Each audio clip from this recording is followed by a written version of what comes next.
What's up, guys? I want to make a third video about real estate here in Colombia. And in this video we're going to talk about the real estate agent commission structure and the market in general, the regulations and how it all works. So the first thing to know about real estate in Colombia is we don't pay the typical 6% commission like they do in America. Here they only pay 3%. It comes out of the seller's side, just like it would back in your home country. But if there is a buyer's agent, the commission will be split 1.5, 1.5 instead of 3 and 3 like it is in America. Something interesting is in Colombia, there is no regulations about real estate. Anybody can be an agent. There's no licensing, there's no registration of agents, and there's no governing body overseeing those agents. So it's kind of like the wild, wild west. And this has its pros and cons. So I spent a few months here looking at properties. I probably looked at 50 properties. And I started out with one agent. I tried to do things sort of the way we do it in America, hire a buyer's agent, stick with them through the process, and eventually find my property and purchase it. Well, what happens here is nobody wants to be your buyer's agent because they have no promise from you that they will get their 1.5% or 3% commission. There's no MLS listing that controls the commission percentage, and so unless they get you to sign a contract with them that says you'll pay the 3% out of your pocket on the buyer side, they really are not interested in showing you properties other than the properties they control. So unless they're the listing agent for a property, they probably don't want to show it to you. Because if they approach another agent or another seller, that other seller will try to cut them out of the deal. And so they won't even waste their time. The only properties they will show you are ones that they control, or maybe it's a friend of theirs that they trust that will pay them a commission or a referral fee, something like that. But generally, you're going to be limited to whatever properties that agent has available. So when you try to use the buyer agent strategy, you quickly run into a problem where you're only seeing a very limited amount of properties, or your agent will be very discouraged and not want to show you properties that might be interesting because he feels like he can't collect the commission and he's just wasting his time. Now, a lot of Americans will try to promise the buyer's agent money, sign a contract with them, pay it themselves, and sometimes it works, but the seller's agent will still try to cut out the agent or try to work out some deal with you directly. In Colombia, there's no regulating body. There's no overseeing government system that licenses real estate agents. And so it's like the Wild West. Anybody can become an agent, and what you'll see a lot of times is like there'll be 3 agents, 5 agents involved with the deal. It'll be someone's grandma, someone's uncle who has a friend who has a property, and they're all getting some percentage of that commission when you purchase the property. It's really strange.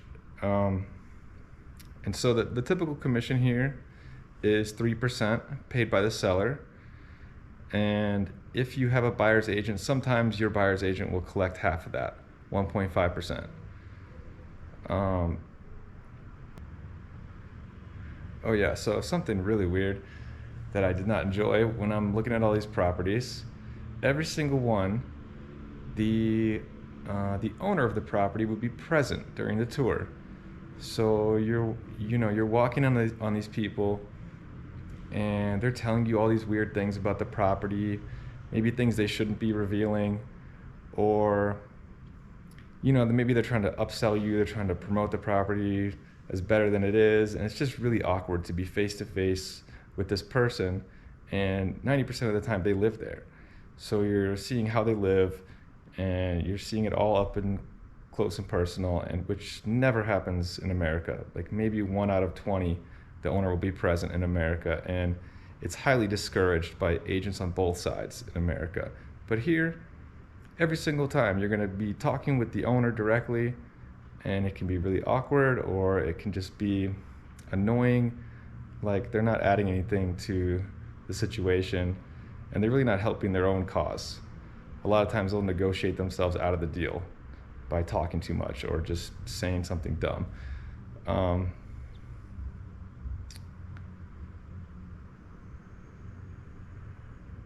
Yeah, so back to the agent thing. I had an agent, really nice guy, and he introduced me to a lot of useful people, like my attorney, my accountant, my brokerage company, different things like that that helped me get set up here in Medellin. But after I saw about 20 properties with him, I realized he was only showing me properties that he controlled. And these were not the type of properties I was interested in. I am an Airbnb investor. I'm trying to buy a property that will rent well at Airbnb for tourists, vacationers, and he was showing me like family homes, homes in neighborhoods that tourists are not going to visit. And just, he was the listing agent on all those properties. So that's why he was showing me those. And at some point, I started cornering him like, hey, what about this property I saw online? Let's go see this one. And he'd be like, oh, well, I don't know. And he wouldn't give me a straight answer, So eventually I got fed up, and I went and got some other agents. I got 2 other agents, and they had lots more properties. One of them was very oriented towards Airbnb, showed me a lot of really interesting properties. And eventually the property I bought without an agent. After seeing all of those properties, I just ended up buying it directly through a guy on Facebook. So, I felt bad. I wasted all these people's time, and I ended up sending them like a third or a half or like some commission based on how much time they had spent with me, how many properties they showed me and whatnot, just to sort of clear my conscience of not getting them a deal, But it was better doing that than buying one of the properties they had to offer. So it's really kind of tricky when you start out here and you try to do those things like by the book, like we do in America. Just stick with your buyer's agent, use the MLS, and see what's out there. But here it doesn't work that way. There's not one centralized website that you can just browse all the properties. There's no sales history. There's no price history. Like, it's really hard to see what a property should sell for. And yeah, so something really strange that happens when you're shopping around for a property to buy is maybe you have an agent, maybe the seller has an agent, what have you. But since every time you view a property, you're probably going to meet the owner of the property, right? You might even get his phone number. And this person might start texting you or calling you. And what'll happen is a lot of these Colombian owners will try to cut out their own agent out of the deal.